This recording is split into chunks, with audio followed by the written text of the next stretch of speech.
আমার স্নেহের দশম শ্রেণীর শিক্ষার্থীরা, আজকে আমি তোমাদের সামনে তোমাদের ফার্স্ট ইউনিট টেস্টের জন্য একটি বিখ্যাত কবিতা আফ্রিকা, এই আফ্রিকা থেকে ফার্স্ট ইউনিট টেস্টের জন্য যে সমস্ত এমসিকিউ খুবই গুরুত্বপূর্ণ সেগুলো তোমাদের সামনে উপস্থাপন করব।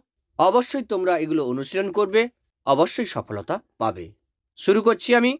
Africa, Rabindranath Thakur. MCQ question and answer. কালো ঘোমটার নিচে অপরিচিত ছিল। কি অপরিচিত ছিল? তোমার মানব রূপ। আদিম যুগে স্রষ্টার কার প্রতি অসন্তোষ ছিল? নিজের প্রতি। সেই হোক তোমার সভ্যতার শেষ পুণ্যবাণী, সভ্যতার শেষ পুণ্যবাণী, ক্ষমা করো। প্রদোষকালে ঝঞ্ঝা বাতাসে রুদ্ধশ্বাস, প্রদোষ শব্দের অর্থ সন্ধ্যা। শঙ্কাকে কে হার মানাতে চাচ্ছিল? আফ্রিকা। তাণ্ডবের দুন্দুভি নিনাদে। দুন্দুভি কি? দামামা জাতীয় প্রাচীন রণবাদ্য। হায় ছায়াবৃতা। ছায়াবৃতা কথার অর্থ কি? ছায়ায় আবৃতা যে নারী। শিশুরা কোথায় খেলা করছিল? মায়ের কোলে। কবির সঙ্গীতে কিসের আরাধনা বেজেছিল? সুন্দরের।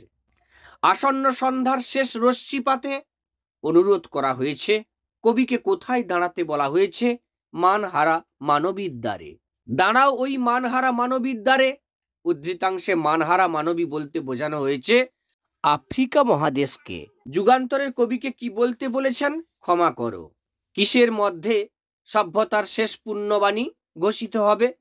হিংস্র প্রলাপের মধ্যে। এলো ওরা লোহার হাতকড়ি নিয়ে। ওরা কারা? ইউরোপীয়। ক্ষমা করো। কে ক্ষমা করবে? আফ্রিকা। সভ্যতার বর্বর লোভ নগ্ন করল তার নির্লজ্জ কি? অমানুষতা। দিনের অন্তিমকাল ঘোষণা করল অশুভ ধ্বনিতে। প্রাচী শব্দের অর্থ পূর্ব দিক। তাণ্ডব শব্দটির অর্থ হল প্রলয়ঙ্কর ঘটনা। দুন্দুভি নিনাদ কিসের? তাণ্ডবের। সভ্যের লোভের প্রকৃতি কেমন? বর্বর। কাদার পিণ্ড কেমন? বিভৎস। কবির সঙ্গীতে কি বেজে উঠেছিল? সুন্দরের আরাধনা।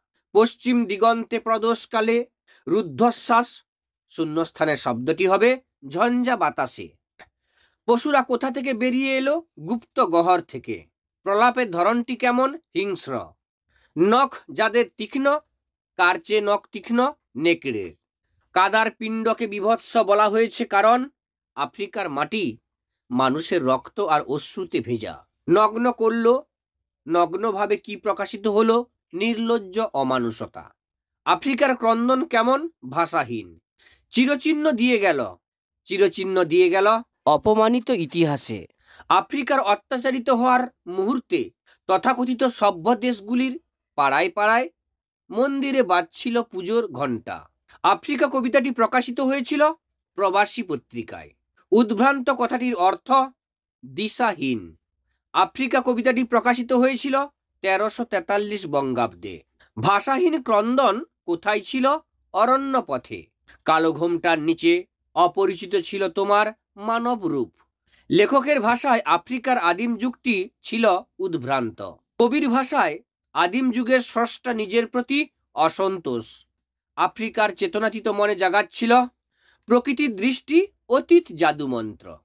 তো শিক্ষার্থীরা, এইভাবে 40খানা এমসিকিউ কোশ্চেন অ্যান্ড অ্যান্সার তুলে ধরলাম, যেগুলি ফার্স্ট ইউনিট টেস্টের জন্য খুবই গুরুত্বপূর্ণ।